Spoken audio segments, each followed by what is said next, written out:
This video discusses revisions of depreciation rates or changes in depreciation estimates. Remember, depreciation expense involves estimating a few things. One is what is the asset's estimated useful life, and another is what is the estimated salvage or residual value. How much do you think you're going to get for that asset when you sell it at the end of its useful life? Let's take a look at an example when a company makes a change partway through the asset's life. Winging It Airlines purchased a machine for $510,000, which was estimated to have a useful life of 10 years, a residual value or salvage value of $10,000 at the time that it was purchased. Depreciation has been recorded for 7 years on a straight line basis. In year 8 of the asset's life, it is determined that the total estimated life should be 15 years. So it turns out this asset can be used for longer than was initially expected. And the residual value after this extended time period is now $5,000.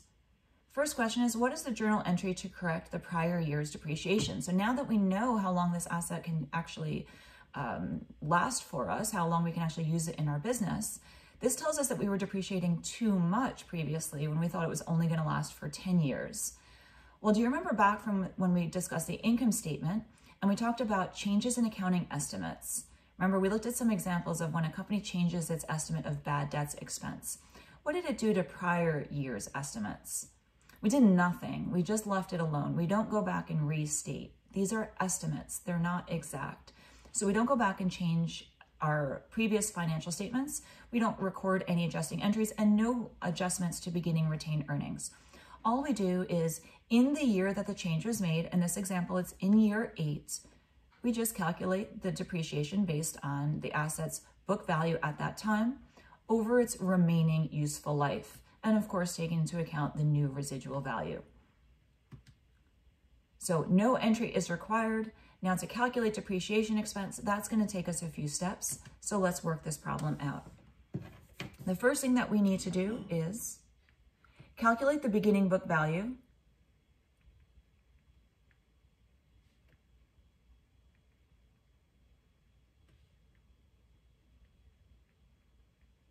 of the asset in the year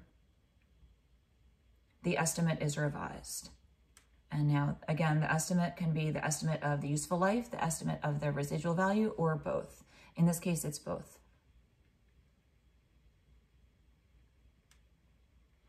Okay, so it's year 8. When we started year 8, or on January 1st of year 8, what was the book value of this equipment? So book value, of course, is equal to cost, and the cost was $510,000 minus accumulated depreciation. That is going to give us the book value. And if we have accumulated depreciation through year 7, this will be the beginning book value at the start of year 8 or at the end of year 7. So what is accumulated depreciation? Well, we need to work into that. So let's go down below. Once we calculate accumulated depreciation, we can easily solve for the book value at the end of year 7, which is also equal to the beginning of year 8.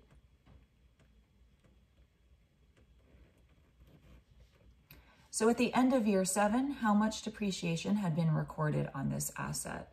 Well, depreciation expense, using the straight line method, cost minus salvage or cost minus residual value, divided by the estimated useful life. And in this example, so when the asset was first put on at the beginning of year 1, the company made this estimate. Our cost was $510,000. The estimate of salvage value was $10,000. And we thought at that time that it was going to be used for 10 years. So $500,000 allocated across 10 years.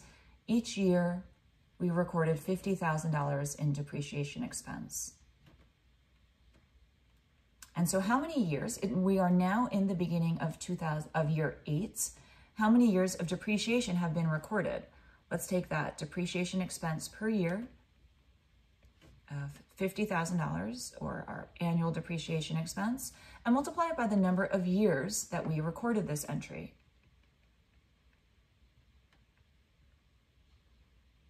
And that was years 1 through 7, 7 years. And so the accumulated depreciation, or the total depreciation expense that had been recorded in the asset's life before we made the change in year 8, was $350,000. Do you remember why we calculated this accumulated depreciation?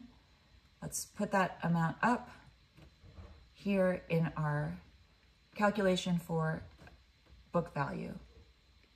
So 510,000 minus the 350,000, this gives us a book value at the end of year 7 or the beginning of year 8 of 160,000.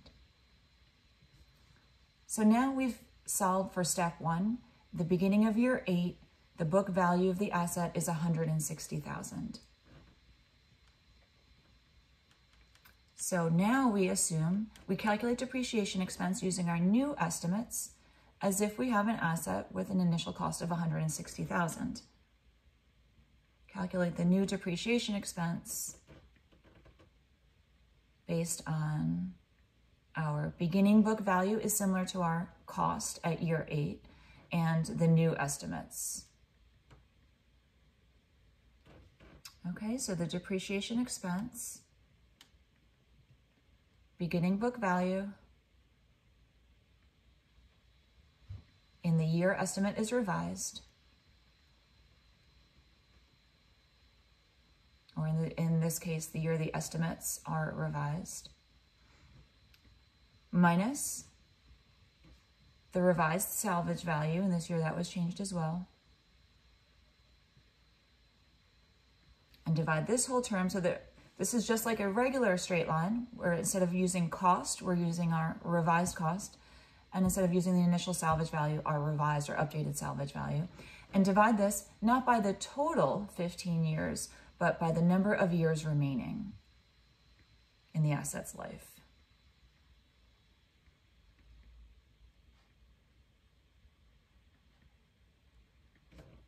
Okay, so our depreciation expense per year is the 160,000 minus the revised salvage value, which is now 5,000.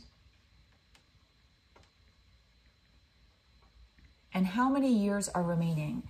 So remember, we're at the beginning of year 8. We haven't calculated depreciation expense yet for year 8, so we still have to calculate years 8 through 15. So how many years would that be? Year 8, 9, 10, 11, 12, 13, 14, 15, 8 years remaining. So 155,000 divided by 8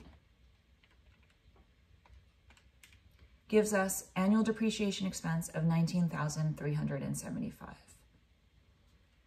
So at the end of year 8, so let's say 12/31, year 8, we would record the entry for depreciation expense, $19,375, and accumulated depreciation. And this would continue for the remaining 8 years, or after year 8, the remaining 7 years, at which point the asset should have a book value equal to the salvage value of